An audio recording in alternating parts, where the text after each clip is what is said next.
The soul is the true center of our being. It holds more power than we know. The soul means a lot of different things to different people, depending on how they understand it. The soul, by definition, is that incorporeal essence contained within an individual. It is that intangible but animating principle of an individual life. Simply put, the soul is the most genuine part of the individual, what makes them who they are. Minus the physical appearance, speech, or tangible qualities they possess, the soul holds the person's most authentic representation. Our being contains a soul. It is our purest form, the true immortal identity. Zukav believes the soul is the truest vehicle for evolution, arguing that any other kind of evolution was temporal and perishable. The soul, he believes, is the culmination of each lifetime we have experienced. It acts as a diary, detailing any and every experience we encounter. While this might seem confusing, it is pretty simple. The soul is immortal and cannot die. It is energy and can only get transferred. This statement means the soul never changes. If the body dies, the soul comes back in another physical form. The soul is pure energy and is always whole in each lifetime, changing only a bit from the previous life's experience. We must then investigate what this means for the body and what role the soul plays. Zukav reveals that our existence isn't limited to one lifetime, that we possess the ability to live countless lives in an endless cycle of reincarnation. This process leaves the body behind, but the soul persists, whole. We do not live one limited life. The soul is capable of multiple reincarnations. Death is only a door to another life. This statement means that if we could tap into the soul, it would be possible to benefit from the vast wealth of knowledge and understanding it must have gotten from the many iterations it has gone through. The soul is the one path to empowerment, and to fully unlock this power, we must first become fully attuned to it. This centering is done with meditation and mindfulness to help center and calm the mind to focus only on the connection with the soul. In the following chapters, we shall learn that the soul is the truest interaction with life, and we are meant to utilize living as an opportunity to learn and grow. The soul evolves through experience, and we must be open to whatever changes this comes with, no matter how scary it might be. Change is an integral part of our quest for ultimate empowerment. The living things on planet Earth are a product of millions of years of evolution, and even today, they continue to experience the ever-present effects of it. Much of our knowledge in the tenets of how living beings evolved is quite limited. However, we only know the physical aspects, the mass transfer from generation to generation, the passing down of physical traits, and adaptational upgrades. All beings have had to go through some change. It is a vital part of their continued existence. Evolution, however, possesses deeper meaning beyond the physical. To Zukav, evolution is the constant improvement of complexities from organism to organism. He says that each organism is more complex and thus more evolved than the other, which shows a sort of hierarchy among living things that sees humanity sitting at the zenith. The success of physical evolution made it possible for most organisms to adapt to the ever-changing environment. By Zukav's definition, the human race is the most evolved, and as a result, we possess one thing no other living being has, a soul. The soul is a very crucial part of an individual. It is the core. Zukav posits a different meaning to evolution, that of the soul, where we have true strength. By his definition, the goal of change is to acquire ultimate empowerment, which is the purpose of our existence. Much of evolution's theory is on the physical changes, but Zukav believes the soul should be the focus. The source of true empowerment is in the soul, and this power cannot be inherited through physical evolution or bought. It cannot be hoarded either. Zukav believes that this form of development is the purest as it does not adopt the survival of the fittest mantra of physical evolution. In this evolution of the soul, the power acquired gets used to spread love and not oppress. Zukav insists that a truly powerful person will not enslave but empower others. To experience this form of evolution, you must look within, assessing yourself honestly and without bias. Dig deep into your core, identify your strengths and weaknesses, and find things to improve constantly. Did you know? Zukav's next book, The Seed of the Soul, published in 1989, was a #1 New York Times bestseller for 31 weeks and remained on the list for 3 years. Our participation in life isn't limited to one lifetime, it is continuous through karma. Zukav insists that many people do not get adequately informed on the true complexities of the concept of life. We believe that life starts when we are born and ends when we die. But life is energy, and energy is perpetual, undying, and dynamic, which means that we begin another journey in death. This fact is the point of karma. After death, we are reborn, armed with the lessons of the former life. Karma is a word that loosely translates to action, work, or deed. In most religions such as Hinduism and Buddhism, karma is the spiritual principle of cause and effect. The concept dictates that an individual's actions, influence their future actions or consequences, outcome. In this concept, the quality of the deed determines that of the result. Our actions and inactions will resonate in our next lives, either rewarding or punishing us, depending on the kind of deeds. We often believe that our participation in life ends when we die because we subscribe to a linear, physical existence. The physical body cannot be reborn. It is dust and food for the earth to recycle. Zukav emphasizes the reoccurring soul and how it ties in with karma. We are bound to influence our many lives with the actions we carry out in the previous ones. The soul is pure undying energy, our store of the various experiences from previous lifetimes. It holds our true identity. By implication, the soul is immortal. It collects the memories and experiences from each lifetime. The soul's ability makes sure that we participate fully in the reaction as we play a role in the action. This statement explains why the soul can evolve, learn from the past, and do better so that the next life is better. One thing is sure. A person that is engaging in violence is hurting deeply because a healthy and balanced soul is incapable of harming another. Gary Zukav. The journey to true spirituality is paved with mindfulness and meditation. Knowing that the soul is more complex than we previously understood it to be, we must take better care of what goes in and out.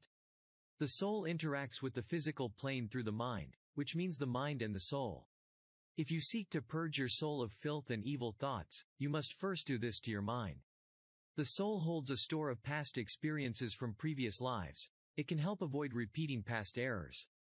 One surefire way to achieve a precise and pure mind is through meditation.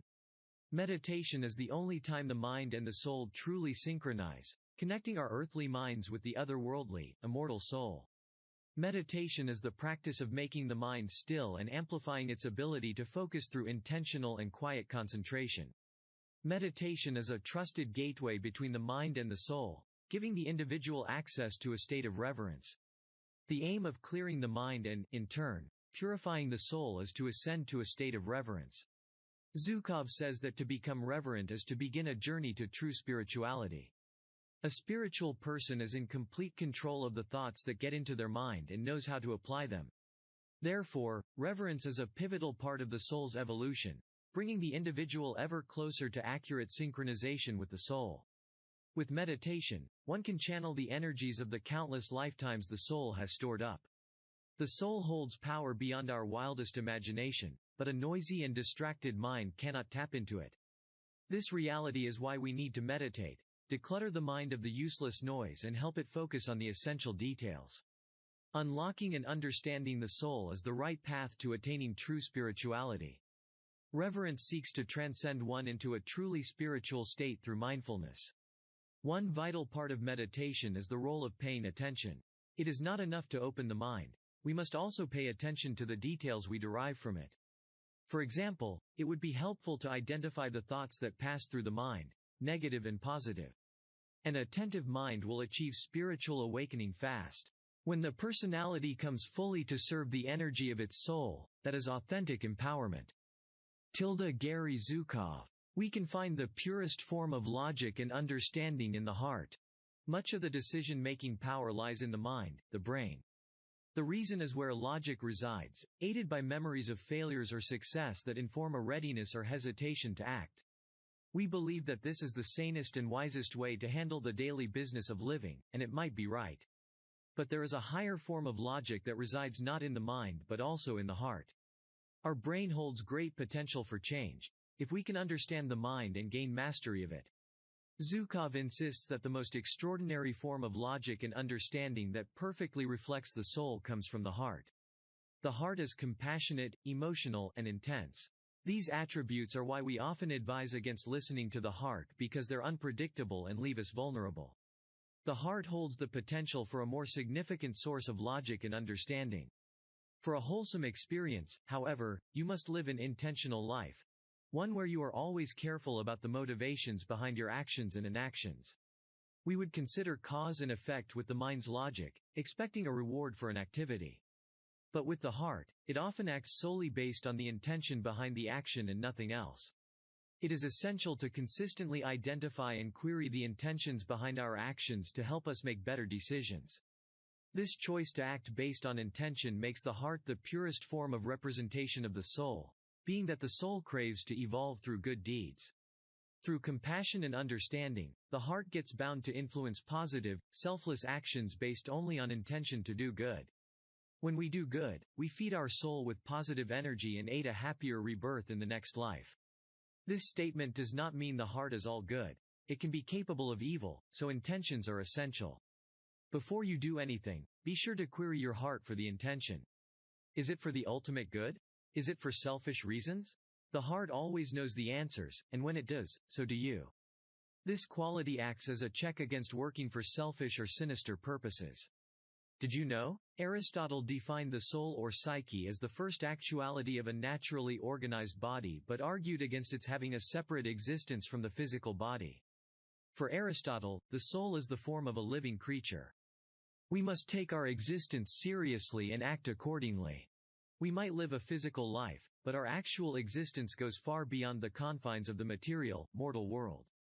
The soul exists outside of time and does not obey the laws of nature that cause beings to age and expire. By this, we cannot live incomplete lives. We must experience the entirety of our existence beyond the physical. The human experience is only partially physical. Much of our life energy is spiritual and immortal. Knowing that the soul governs much of what we do today and only exists to reward or punish us based on our past choices in a new life, it is essential to live more intentionally. Everything is necessary, and nothing is important. While this is confusing, it is pretty simple.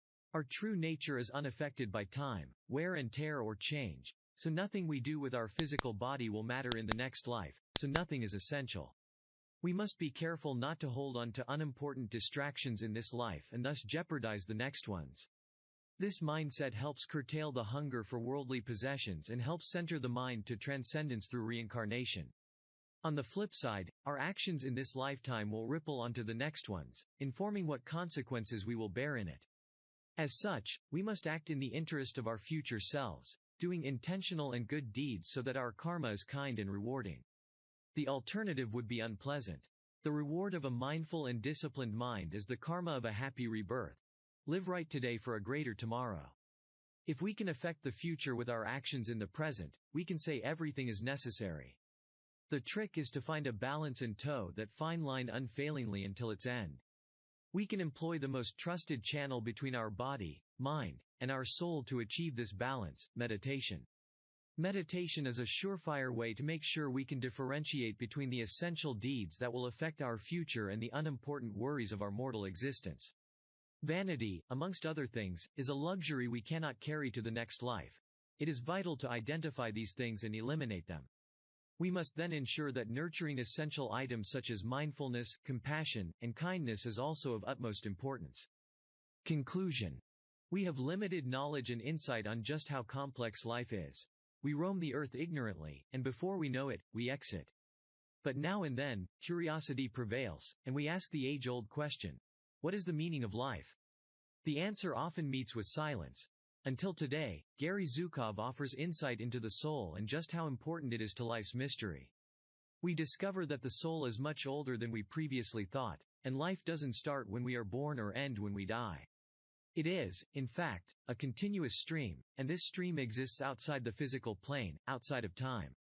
We exist in the physical, but our flesh is only an avatar for our souls to walk in this particular point in time. We constantly evolve and transcend towards a reincarnation aided by our actions and inactions. Much of what we do or experience today will come back full circle in another lifetime. This concept is called karma. The soul acts as a custodian of our karma, storing each one from each lifetime and manifesting the rewards, for good deeds, and punishments, for evil deeds. This statement means that we must take better care of the soul as it has a huge responsibility. We can ensure the soul is healthy and focused on positives through meditation and mindfulness. For every action, there is an equal and opposite reaction. You receive from the world what you give to the world. Gary Zukav. Try this. Commit yourself to do better intentionally, show kindness to others, be compassionate and loving. Here are 3 ways we can show love and compassion to others. Smile and make someone's day a little sweeter. Help clean up, without being asked. Help someone out in a practical way. Offer a genuine compliment.